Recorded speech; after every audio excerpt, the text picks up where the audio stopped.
Hello friends, welcome to my channel. तो चलिए आज की लोल क्यूज में फिर से आप लोगों का स्वागत है। जिसने भी हमारे चैनल को अभी तक सब्सक्राइब नहीं किया है वो सब्सक्राइब कर लें, ताकि आपको ऐसे ही अच्छे अच्छे क्यूज यूपीएससी प्रीलिम्स के लिए मिलता रहे और ये दूसरे एग्जाम में भी आपको सहायता करेगा। तो चलिए पहला का आंसर देखते हैं। ये दोस्तों गलती से टिका फुल है, ठीक है ना। हमें हम मार्कर से टिकअप करके बताएंगे। ऋग्वेद के किस मंडल में गायत्री मंत्र है? तो ये आंसर होगा तीसरे मंडल में, ठीक है। चलिए नेक्स्ट देखते हैं।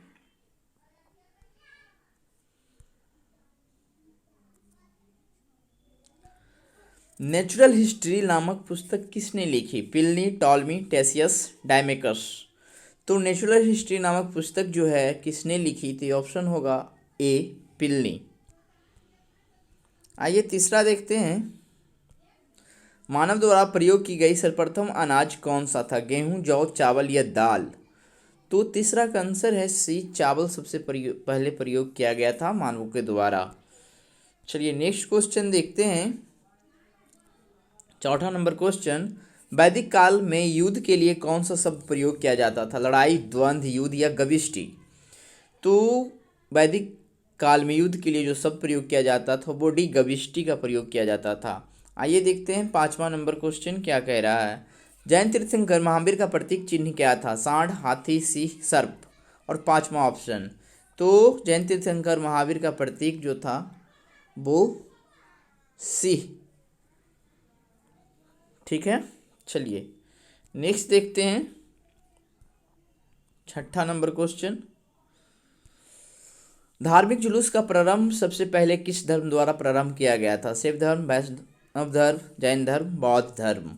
तो ये आंसर होगा सिक्स का डी, बौद्ध धर्म के द्वारा सबसे पहले धार्मिक जुलूस निकाला गया था। आइए देखते हैं सातवां नंबर क्वेश्चन, बिंदुसार किस धर्म का अनुयायी था? शैव संप्रदाय, आजीवक संप्रदाय, वैष्णव संप्रदाय, रुद्र संप्रदाय? तो सातवां का आंसर होगा ऑप्शन बी, आजीवक संप्रदाय। चलिए नेक्स्ट देखते हैं।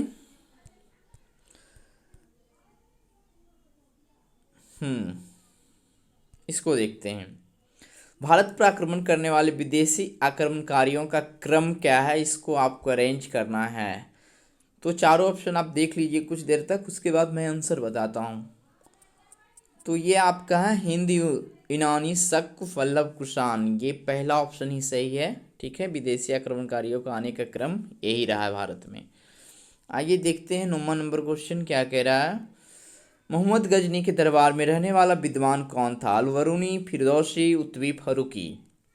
तो मोहम्मद गजनी के दरबार में रहने वाला विद्वान जो था वो आंसर होगा अलवरूनी, फिरदौसी, उत्वी, फरूकी सभी था, इसलिए ऑप्शन ई सही होगा। आइए देखते हैं 10 नंबर क्वेश्चन, किसने नगरकोट के ज्वालामुखी मंदिर की मूर्ति को तोड़कर उसके टुकड़े को कसाईयों को मांस तौलने के लिए दे दिया था? बहलोल लोदी, सिकंदर लोदी, मोहम्मद बिन तुगलक और बलबन? पांचवा ऑप्शन, इनमें से कोई नहीं, इनमें से एक से अधिक। तो आंसर होगा ऑप्शन बी, सिकंदर लोदी ने ऐसा काम किया था, ठीक है। चलिए नेक्स्ट देखते हैं। 11 नंबर क्वेश्चन क्या कह रहा है।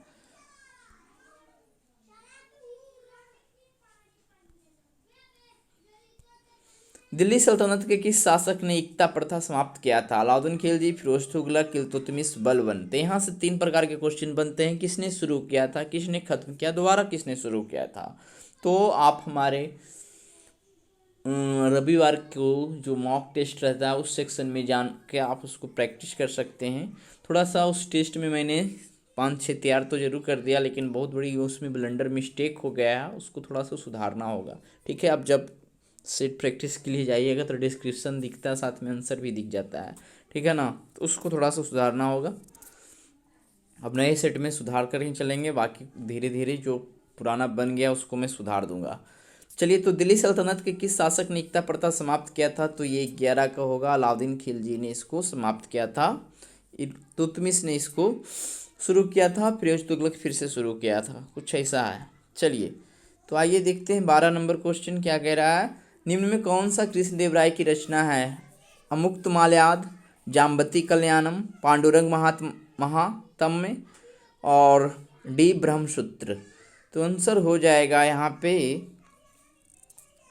कृष्णदेव राय जो है दो पुस्तकों को लिखने वाले में से हैं। अमुक्तमाल्याद और जाम्बवती कल्याणम दोनों जो है कृष्णदेव राय की रचना माना जाता है, इसलिए आंसर आपका ऑप्शन ई हो जाएगा। चलिए नेक्स्ट देखते हैं, भारत में चिश्ती संप्रदाय की शुरुआत किसने की थी? निजामुद्दीन औलिया, बाबा फरीद, ख्वाजा मोइनुद्दीन चिश्ती, बख्तियार काकी, इनमें से कोई नहीं, इनमें से एक से अधिक। तो ये आपका आंसर होगा ख्वाजा मोइनुद्दीन चिश्ती, ऑप्शन सी। आइए देखते हैं नेक्स्ट 14 नंबर क्वेश्चन, कबीर द्वारा लिखित बीजक के किस भाग को सिखों के आदि ग्रंथ से संग्रहित किया गया है? तो ये रमैनी, सबद, साखी, कैथिक। तो कबीर द्वारा लिखित बीजक के किस भाग को सिखों के आदि ग्रंथ में संग्रहित किया है? तो वो सबद होगा, ऑप्शन बी, ठीक है ना, बी।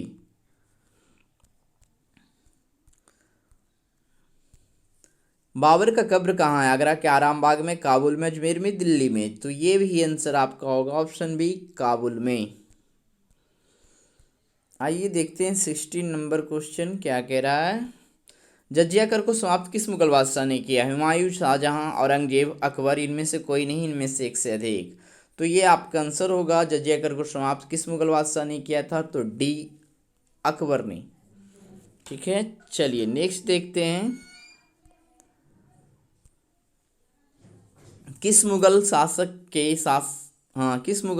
के काल को स्थापत्य कला का स्वर्ण युग कहा जाता है? अकबर, जहांगीर, शाहजहां, हुमायूं। तो किस मुगल शासक के काल को स्थापत्य कला का स्वर्ण युग कहा जाता है? तो ये आपका होगा ऑप्शन सी, शाहजहां। चलिए नेक्स्ट देखते हैं 18 नंबर क्वेश्चन क्या कह रहा है, पूर्वी तट पर अंग्रेजों ने अपना प्रथम व्यापारिक कोठी कहाँ खोली? मसूलीपट्टनम, सूरत, कलकत्ता, गोवा, इनमें से कोई नहीं, इनमें से एक से अधिक। तो ये होगा ऑप्शन ए, मसूलीपट्टनम, 18 के ए। चलिए और देखते हैं 19 नंबर क्वेश्चन क्या कह रहा है, बंगाल की राजधानी का क्रम है मुंगेर, मुर्शिदाबाद, ढाका। दूसरा ऑप्शन है ढाका, मुंगेर, मुर्शिदाबाद। तीसरा है मुंगेर, ढाका, मुर्शिदाबाद। और डी ऑप्शन है ढाका, मुर्शिदाबाद, मुंगेर। तो ध्यान देना है कि पहले ढाका तो मुर्शिदाबाद तब जाके मुंगेर। तो option D is correct answer. आइए देखते हैं 20 नंबर क्वेश्चन क्या कह रहा है, भारत में जैकोबिन क्लब का सदस्य बना हैदर अली, टीपू सुल्तान, मीर कासिम, मीर जाफर। तो ये होगा ऑप्शन बी, टीपू सुल्तान में जैकोबिन क्लब का सदस्य बना। आइए देखते हैं 21 नंबर, प्रथम आंग्ल मैसूर युद्ध के बाद कौन सी संधि हुई? मद्रास की संधि, मंगलोर की संधि, श्रीरंगपट्टनम की संधि, पंजाब की संधि। और पांचवा ऑप्शन इनमें से कोई नहीं, इनमें से एक से अधिक। तो प्रथम आंग्ल मैसूर युद्ध के बाद कौन सी संधि हुई थी? तो ये मद्रास की संधि हुई थी, ऑप्शन ए। आइए देखते हैं अगला क्वेश्चन क्या कह रहा है, 22वां नंबर क्वेश्चन,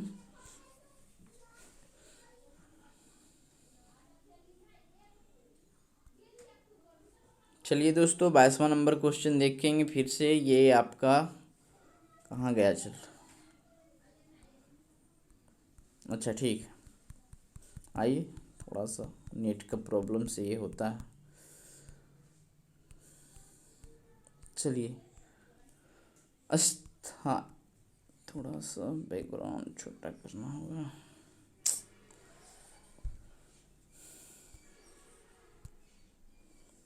आइए देखते हैं।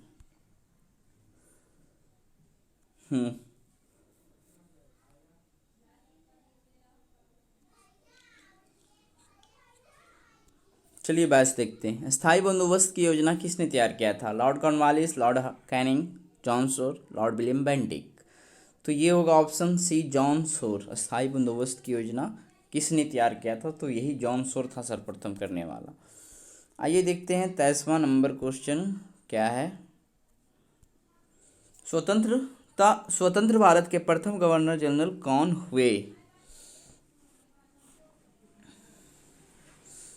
स्वतंत्र भारत के प्रथम गवर्नर जनरल कौन हुए? तो ये होगा ऑप्शन डी, लॉर्ड माउंटबेटन। चलिए नेक्स्ट देखते हैं 24 नंबर क्वेश्चन, 1857 की क्रांति के बारे में किस इतिहासकार का यह मत था कि यह बर्बरता तथा सभ्यता के बीच युद्ध था? तो देखिए 24 का जो आंसर होगा ऑप्शन सी टी.आर. होम्स का ऐसा कहना था। चलिए नेक्स्ट देखते हैं 25 नंबर क्वेश्चन। विद्रोह फकीर विद्रोह से संबंधित नेता कौन थे? तो मजनू शाह, चिराग अली, सेवाराम, चित्तर सिंह। तो ध्यान देना है कि 25 का ये आंसर जो होगा आपका ऑप्शन ई होगा। मजनू शाह, चिराग अली दोनों ने मिलकर फकीर विद्रोह को नेतृत्व किया था। आइए 26 नंबर क्वेश्चन देखते हैं। बेलूर मठ के संस्थापक कौन थे? रामकृष्ण परमहंस, स्वामी विवेकानंद, स्वामी दयानंद सरस्वती, ज्योतिबा फुले, इनमें से कोई नहीं, इनमें से एक से अधिक। तो बेलूर मठ के संस्थापक जो थे दोस्तों, ये आपका ऑप्शन बी स्वामी विवेकानंद हो जाएंगे। आइए देखते हैं 27 नंबर क्वेश्चन क्या कह रहा है। 28वां कांग्रेस अधिवेशन 1912 ईस्वी कहाँ हुआ था? गया, बांकीपुर, बेलगांव, मद्रास। और 5वां ऑप्शन, तो ये होगा ऑप्शन बी बांकीपुर में हुआ था। आइए देखते हैं नेक्स्ट 28वां नंबर क्वेश्चन क्या कह रहा है। अमृत बाजार पत्रिका के संस्थापक कौन थे? गिरीश चंद्र घोष, बाल गंगाधर तिलक, शिशिर कुमार घोष, जी.एस. अय्यर। और 5वां ऑप्शन, तो 28 का ऑप्शन सी होगा शिशिर कुमार घोष। आइए देखते हैं 29 नंबर क्वेश्चन क्या कह रहा है। दास प्रथा पर प्रतिबंध किस गवर्नर जनरल ने लगाया था? तो ये होगा वेलेस्ली, एलन बरो, लॉर्ड कैनिंग, इरविन। तो ऑप्शन हो जाएगा बी एलन बरो। आइए 30 नंबर क्वेश्चन देखते हैं कि क्या कह रहा है। फ्रेजर आयोग की स्थापना किस वायसराय के काल में हुआ था? Lytton, Dufferin, Curzon, Chelmsford. इनमें से कोई नहीं, इनमें से एक से अधिक। तो ये आंसर होगा कर्जन ने फ्रेजर आयोग की स्थापना किया था। तो इस प्रकार से आज हमारे क्यूज का 30 क्वेश्चन पूरा हुआ। अगले दिन मिलते हैं इसी क्यूज में, और साथ ही साथ हमारे चैनल पे आप देख सकते हैं हर रात 9:30 बजे बीपीएससी प्रीलिम्स के मेंस क्लास को, और भी क्लास जो है दोस्तों ऐड किया जाएगा, लेकिन फ़िलहाल अभी वो ही चलेगा। ठीक है, तो चलिए आज के क्यूज में इतना ही।